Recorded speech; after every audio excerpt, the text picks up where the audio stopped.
দর্শক, আন্তর্জাতিক অপরাধ ট্রাইব্যুনালে শেখ হাসিনার ফাঁসি যখন দেয়া হলো, সেই মামলায় আমরা দেখেছিলাম যে শেখ হাসিনার আমলের পুলিশ প্রধান আইজিপি চৌধুরী আবদুল্লাহ আল মামুন তিনি রাজসাক্ষী হয়েছিলেন এবং তিনি রাজসাক্ষী হয়ে পুরস্কারও পেয়েছেন।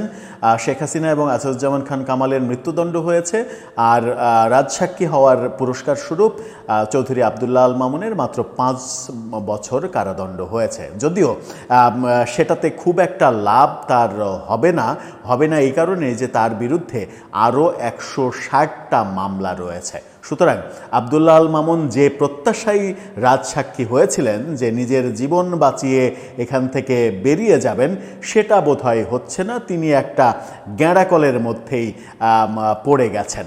আবদুল্লাহ আল মামুনের রাজসাক্ষী হওয়া নিয়ে যখন আলোচনা হচ্ছিল, তখন সবথেকে বেশি প্রচার হয়েছিল যে ব্যাপারটা, সেটা হচ্ছে যে বহু বছর আগে, আজকে থেকে প্রায় ৩০ বছরেরও বেশি সময় আগের হুমায়ূন আহমেদের সেই জনপ্রিয় নাটক কোথাও কেউ নেই, সেটার শেষ দিকে যে শেষ পর্বে গিয়ে যে বাকের ভাইয়ের সবথেকে কাছের সঙ্গী বদির যে রাজসাক্ষী হওয়া এবং রাজসাক্ষী হয়ে মিথ্যা সাক্ষী দেয়া, বাকের ভাইয়ের বিরুদ্ধে মিথ্যা সাক্ষী দেয়া এবং বাকের ভাইয়ের মুক্তি চায়, এই আন্দোলন, একটা নাটকের চরিত্রের মুক্তি চায়, এই আন্দোলন সারা দেশে ছড়িয়ে পড়া, তৎকালীন প্রধানমন্ত্রী খালেদা জিয়ার এই ব্যাপারে হস্তক্ষেপ করা, হুমায়ূন আহমেদকে বোঝানোর চেষ্টা করা যে দেশে একটা গণ্ডগোল বেঁকে যাচ্ছে, আপনি প্লিজ বাকের ভাইয়ের ফাঁসিটা না দিয়ে দেখেন পারেন কিনা।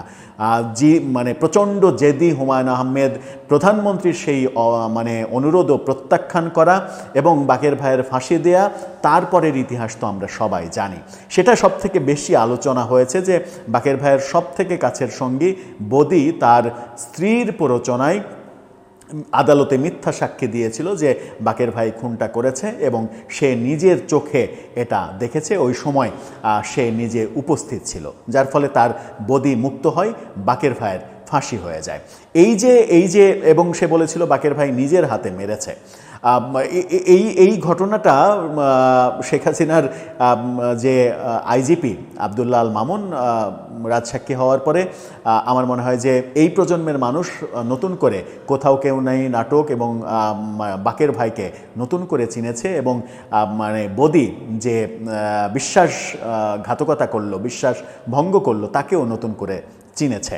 আমরা যখন আদালতে আবদুল্লাহ আল মামুনের রাজসাক্ষী হওয়াটাই জানতাম, তখন গণমাধ্যম, বাংলাদেশের গণমাধ্যম প্রথম আলো এবং কলকাতার গণমাধ্যম আনন্দবাজার, তারা খবর দিচ্ছে যে আদালতে শেখ হাসিনার বিরুদ্ধে আরেকজন রাজসাক্ষী দাঁড়িয়ে গেছেন এবং তিনিও পুলিশের সদস্য। অর্থাৎ নতুন এক রাজসাক্ষীর খোঁজ আমরা পাচ্ছি গণমাধ্যমের বরাত দিয়ে। কে সেই নতুন রাজসাক্ষী? সেই রাজসাক্ষী কি বলছেন? এবার তার কৌশল কি, নিজে বাঁচা নাকি অন্যকে ফাঁসানো? সেগুলো একটু বুঝিয়ে ওঠার চেষ্টা করবো এই ভিডিওতে। থাকবেন পলিটিক্স টিভির নিয়মিত আয়োজনে।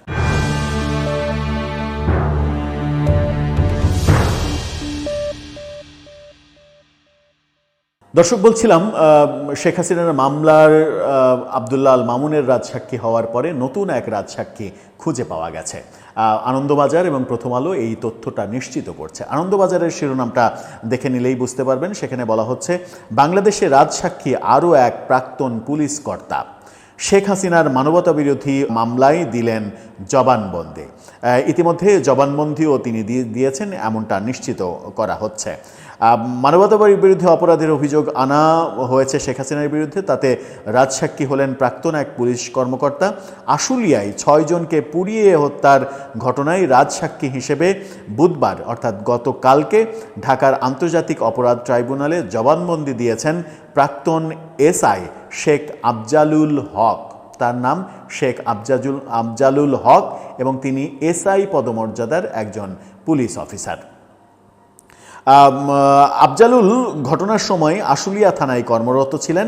আগেই তাকে গ্রেপ্তার করা হয়েছিল। তারপর তিনি রাজসাক্ষী হয়ে তদন্ত প্রক্রিয়ায় সহায়তা করার সিদ্ধান্ত নেন।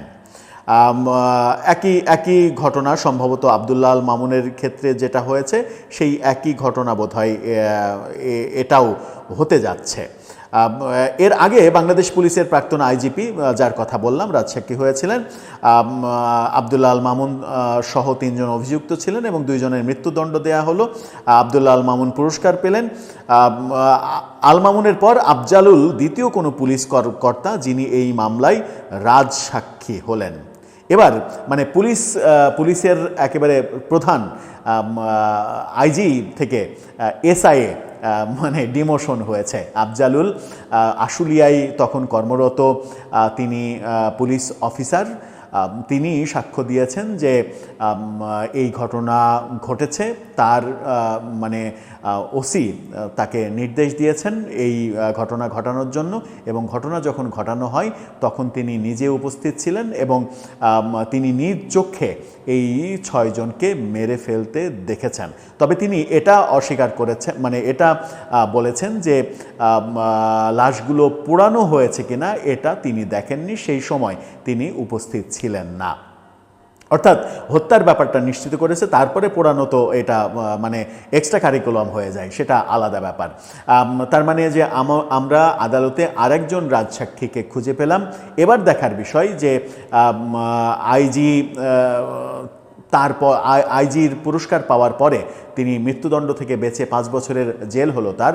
এবার এই এসআই আফজালুল, যাকে অনেক আগে গ্রেপ্তার করা হয়েছিল, সে যখন রাজসাক্ষী হলো তখন তার ভাগ্যে কি সাজা জোটে, তাকেও এই মানে সিম্বলিক পানিশমেন্ট দিয়ে আদালতকে সহযোগিতা করার পুরস্কার দেয়া হয় কিনা সেটাই এখন দেখার বিষয়।